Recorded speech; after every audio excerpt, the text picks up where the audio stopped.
So I'm Dr. William McNally. I'm a professor of finance up at Wilfrid Laurier University, and like many of you, I'm a founding member of the People's Party. My own writing's up in Waterloo. I'm in Cambridge tonight because I wanted to introduce to you my friend and academic colleague, Dr. David Haskell, the PC candidate for Cambridge and North Dumfries. I think there's one person from North Dumfries here. I know David as a family man and a scholar and a fighter. David and his family, wife Maggie, and 4 children who are all here, have made their home in Cambridge for about 20 years. Their ties to this community are really strong. They're connected with local schools, charities, sports teams, youth groups, camps, and churches. Like me, he's a professor at Wilfrid Laurier University. His scholarship appears in international journals focusing on religious and cultural studies. For example, one of his most recent studies looked at why successful churches grow and others don't. But it's as a fighter that I know David best.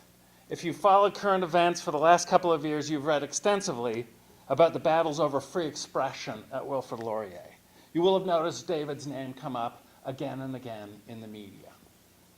While there are several examples that I could point out to you, the most recent and most familiar is the one known as the Lindsay Shepherd controversy. Lindsay was, for those of you who haven't heard, was a graduate student, a TA, and went to the media with evidence that her professors had bullied and threatened her. They did this because she had presented a televised debate which featured Dr. Jordan Peterson.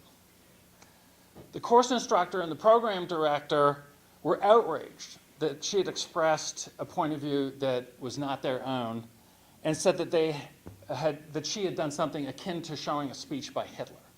That's Jordan Peterson, the U of T prof who lives in Toronto. Yeah. The university administration did absolutely nothing for Lindsay, though they did give support for the professors who did the bullying. David immediately reached out to Lindsay and offered her assistance. He also reached out to the national media, calling the perpetrators and Laurier administrators to account. I was honored and thrilled to work side by side with him in the weeks and months that followed that. Ultimately, our efforts paid off.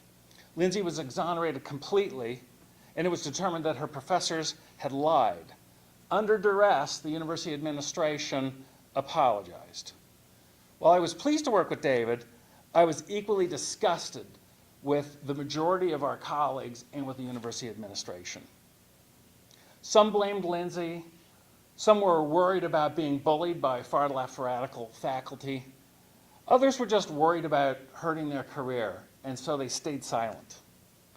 But the record shows that David does not stay silent. Even when it comes with a cost, he will say what needs to be said. How appropriate that the title of David's speech tonight is Things That Can't Be Said and Why I Will Say Them. Ladies and gentlemen, I present to you David M. Haskell. Thank you.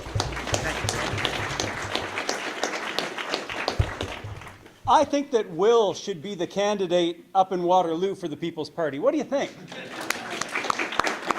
Kathy, his wife? No. He already gets in enough trouble. Well, thank you, Will, for those very kind words, and thank you to everyone who made the choice to be here tonight. And for many of you, coming here tonight is a courageous choice, because coming to a meeting like this will be viewed by some as a sign that you are a disruptor. And by the way, disruptor may be the best word that they use to describe you.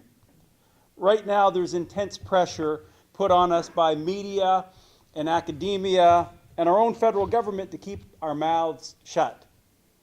We're being pressured into not talking about the common sense things that we see clearly before our eyes. And our would-be censors use peer pressure and name-calling and force-fed guilt and even threats to make sure that we stay compliant and silent. But tonight, you are a disruptor. And that might be a brand new experience for some of you, but now more than ever, it is truly needed. I really believe it's truly needed.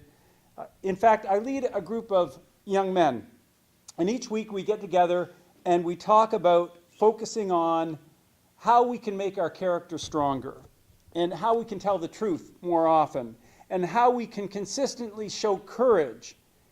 And almost every week we come back to the idea that character and truth and courage, they're all like a muscle.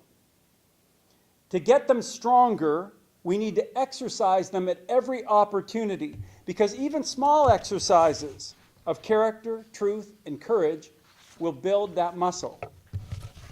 And so you're here tonight, a small exercise. But every small exercise makes us stronger and makes us ready for those times when we have to act in larger measure. So in reality, I really could have called this speech, "Welcome to gym class, everybody." But if I'd done that, if your memories of gym class are like mine, you probably wouldn't have come. So instead, I made that catchier title, and my title is "The Things You're Not Supposed to Say and Why I'll Say Them." Now, a title like that does draw attention, but it can also make people worry about length. Because keep in mind, since Justin Trudeau came to power as our Prime Minister, the list of what you're not supposed to think and what you're not supposed to say has grown longer by the day. In fact, in the history of all people kind, there's never been a time in Canadian history when fewer things were able to be said. If I started talking about all the things that we can't say, all the ideas that could be suppressed, we may be here all night, and it's not my intent to keep you here all night. So I'll keep my list short. In fact, tonight I'm only going to focus on one topic of discussion that our cultural censors would consistently want us to silence. But it was hard to narrow it down because there's so much you're not supposed to say today. For instance, I could have talked about the forbidden topic of personal responsibility. Personal responsibility, as you may know, is one of the core principles of the People's Party. But we're no longer supposed to talk about personal responsibility. We're not supposed to point out that in the vast majority of cases, it's the personal choices that someone makes that will stifle them economically or land them in jail. We're not allowed to say, it's not the fault of the system, it's the fault of your character. Say that, and those on the left will come after you with torches and pitchforks. What else is out? Fairness is out. Not with the People's Party. Fairness is one of the core principles of the People's Party. But in the rest of Canada, we're forbidden to talk about true fairness. You see, true fairness says that anybody should be eligible to get a job or to advance in a job simply because of their merit and their competency. True fairness does not give extra benefits and opportunities to someone just because they happen to have the government-approved external characteristics. But we're not allowed to say that anymore. Truly, there are a lot of no-go zones when it comes to topics of discussion. But tonight I'm going to dive into just one, and that forbidden topic is this. In Canada, you're no longer free to say immigration can have negative consequences. According to the Liberals, the NDP, and even Andrew Scheer's Conservatives, the only permissible comment that we can make about immigration has to be glowing praise. And there are things to praise. We know, you and I, we know newcomers to Canada who have fully embraced our country's values, and they are examples of industriousness and ethics and compassion, and they are amazing Canadians. But there's still a lot wrong with our immigration system. And in this climate of forced censorship, it's getting worse. And if you dare to question elements of our current system, if you dare to question the illegal crossings, the increasing numbers, or how immigrants are vetted, and our country's elites will call you racist or bigoted. It doesn't matter that you don't hold any malice and that their label is a slanderous lie. They don't care about the facts. In my case, they won't care that I always will treat every person equally. They won't care that I've always taught my children that your sex doesn't matter, your skin color doesn't matter, your ethnicity doesn't matter a bit, Because for those people who would censor us, your intent doesn't matter. What's in your heart doesn't matter. Because for them, if you question anything about the immigration system, these politicians will call you a racist or some other epithet. Okay, hold on. To be fair, Andrew Scheer probably would not call you a racist. Andrew Scheer, the Conservative Party leader, would probably just tell you what he tells his other Conservative Party MPs. He would say, shh, keep your mouth shut. As his record shows, Scheer hates to take public stands on most issues. Of course, in private, Scheer's different. When no one's looking, if it will get him votes or public funds, Scheer is willing to pander to anybody. And while Andrew Scheer wants to avoid issues and keep things hush-hush, we've got other federal leaders doing their name-calling in public anytime you bring up immigration. The examples are many. The most recent came just last week from NDP leader Jagmeet Singh. It was during a candidates meeting, again in Burnaby South in BC. He was hoping to shut the debate down. So Singh said that he found it disgusting that the People's Party candidate, Laura Lynn Thompson, raised concerns about safety and security when discussing refugees. Now, her comments didn't come just out of the blue. They related to the case of a Syrian refugee who a couple of months ago murdered a local BC girl. Laura Lynn was reflecting on that issue, and she wondered if better vetting measures couldn't be in place when it comes to refugees. Of course, most people would have been disgusted by the murder. Jagmeet Singh was disgusted that Laura Lynn was willing to speak about it and try and look for solutions. But if you want the prime example of censorship on immigration issues, go to the Prime Minister. In August, when Justin Trudeau was at an event in Quebec, a woman demanded to know when Quebec would be reimbursed for the cost of illegal immigrants who've entered through unguarded portions of the border. We don't need to speculate on the character of that woman. That's irrelevant, because we can see from the facts alone that that's a legitimate question.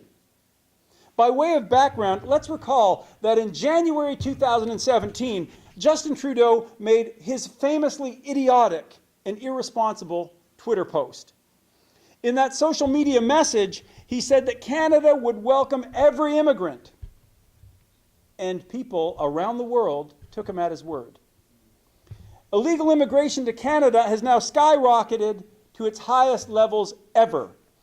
Before Justin made his tweet, there were about 400 cases of illegal border crossings yearly. Now listen to the actual numbers on the crisis that Justin Trudeau has created. Between 2017 and 2018, almost 35,000 illegal immigrants entered our country, and it's led to a processing backlog of almost 65,000. And that backlog means that migrants who tried to follow the rules, who respected our laws, are now having their immigration hearings delayed. And each illegal border crosser costs Canadian taxpayers $14,000 in federal funds. In terms of federal costs alone, Canadians have now spent more than $1.3 billion of public funds on people who gamed the system to enter our country. And that billion doesn't include costs to the provinces of Ontario and Quebec, who on your dime are forced to provide room and board. So when a Canadian woman asks the Prime Minister, when are you going to fix the mess that you made? You'd think he would grace her with an answer. But no, Justin Trudeau went on the attack, and here's his quote: "Madam, this intolerance toward immigrants has no place in Canada, and you have no place in Canada." He then proceeded to call her a racist, and she was removed by security guards. The topic of my speech is things you're not supposed to say. If you're being taken away by security guards, it's a fairly clear sign that discussions about immigration are now off limits. But they can't be off limits. Not if we care about the economic and social well-being of our country.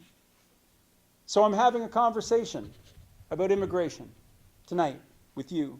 I'm talking about the things that I'm not supposed to talk about, and I can do that with complete alignment with the policies of the People's Party of Canada. Of all the federal parties, the immigration policy of the People's Party is the only one that's willing to say our economic needs need to be balanced against our need for security and our need to be a unified population that shares the same core values. And to ensure the economic and the security and unity needs, to ensure that they are met, we've got a clear plan. To help the economy, we'll make changes so that businesses unable to find Canadian workers with specialized skills, they can more easily hire immigrants who can supply the manpower they need. To ensure security, the PPC will increase resources for CSIS and the RCMP and Canadian immigration to do background checks on all classes of immigrants. And if deemed necessary, we'll also have funding for more face-to-face interviews. We're also going to stop reliance on the United Nations for our refugee selection. Instead, the PPC is going to get groups of Canadians already working in foreign areas to seek out those who would most successfully integrate into Canada. Believe it or not, looking for refugees who could most successfully integrate into Canada, or asking immigrants, tell us more about yourself, that's now deemed bigoted by those on the political left. And they're slamming the PPC for our policies. Because in their eyes, it's a sign of intolerance to other cultures to suggest that some traits and attitudes might fit better with life and society in Canada. Of course, there's no logic to their thinking, and it defies statistical reality. We know for certain that some values held by some groups are at odds with our own. I'll give you a quick example. One of the leading research institutes is the Pew Research Center. They're based out of Washington, D.C.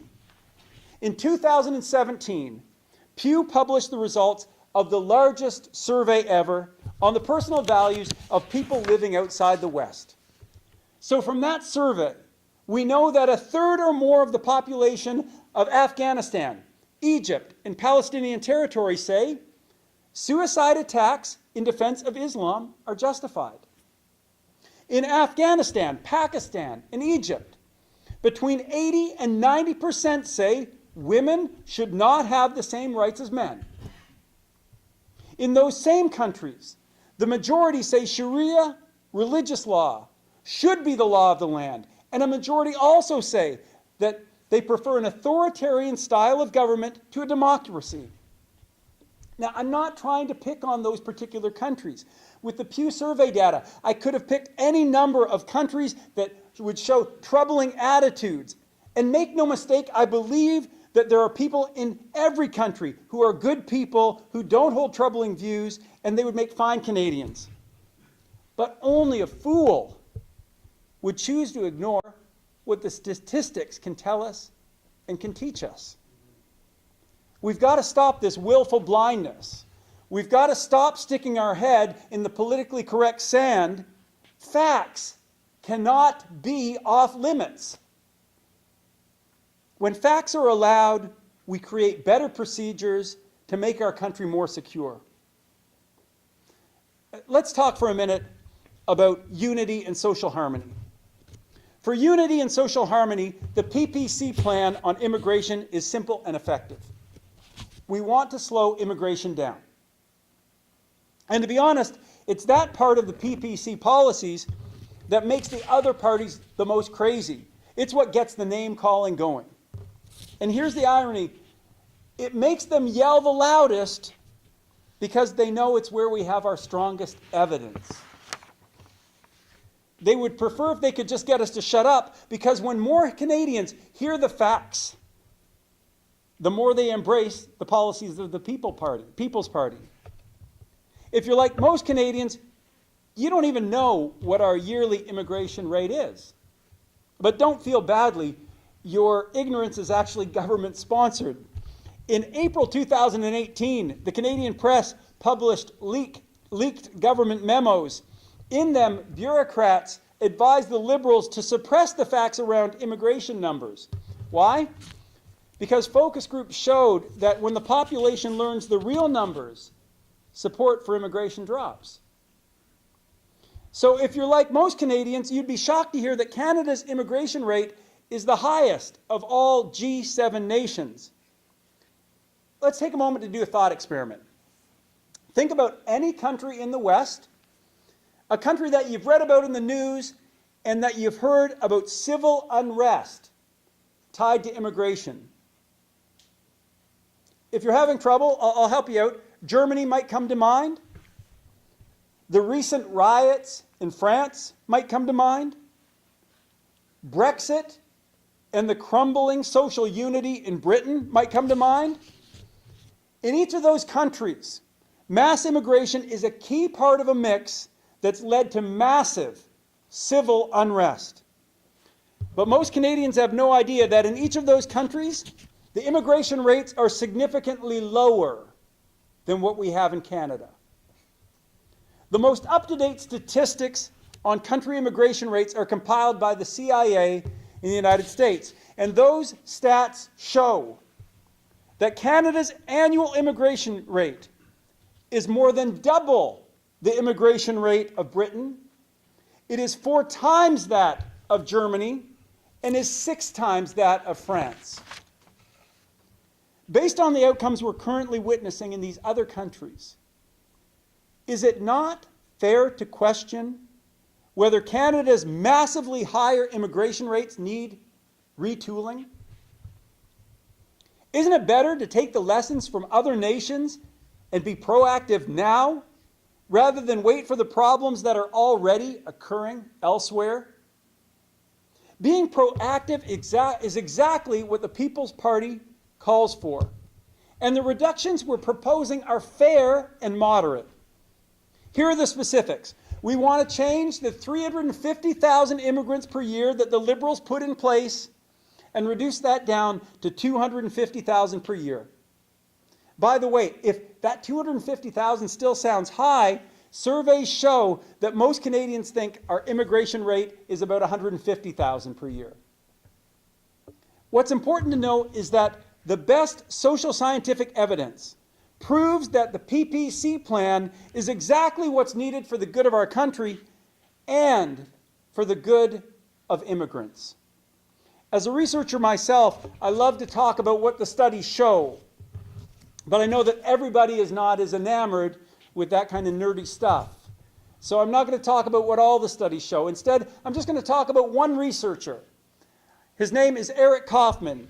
He's at the University of London, and he's currently one of the world's experts on the effects of immigration. In fact, he's just recently become quite popular. He was featured in the Globe and Mail last week. He also had a primetime interview on TVO's The Agenda. His book is currently among the top 10 non-fiction books selling in the UK. In a nutshell, here's what his vast amount of empirical evidence shows. It shows that lower levels of immigration are best for preventing civil unrest and ensuring stability of society. When immigration levels are kept lower, longtime citizens are able to adjust to demographic change and they become more welcoming. And more importantly, low immigration levels allow newcomers the time they need to integrate into their new culture and dispense to lower population areas. Now, on the other hand, Dr. Kaufman finds that high levels of immigration, and Canada has way above most, those high levels are directly correlated to increases in social tension, and when left unchecked, as we've seen in other countries, radicalization and hostility. To be low immigration is actually to be pro-immigrant, because lower immigration benefits immigrants to our country. For their long-term well-being and acceptance, lower is better. I want harmony in our Canadian society, and I want newcomers to thrive and to feel welcome.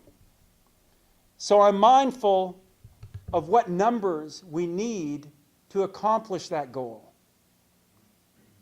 And I'm also mindful of the time. And you've been sitting for a long time. And I'm drawing to a close. I started this talk by observing that even by being here tonight, listening to what I have to say, you are partaking in a small act of courage. So I'll conclude this talk by encouraging you to be brave when you leave this place.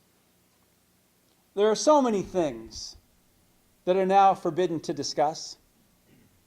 And we're forbidden not because the questions aren't valid, and not because we have hate in our hearts. We're forbidden because our would-be censors know that the facts are on our side. And if they let us debate, we'll win. So don't let them shut you up. You don't have to be disagreeable. In fact, I'm not asking you to be disagreeable.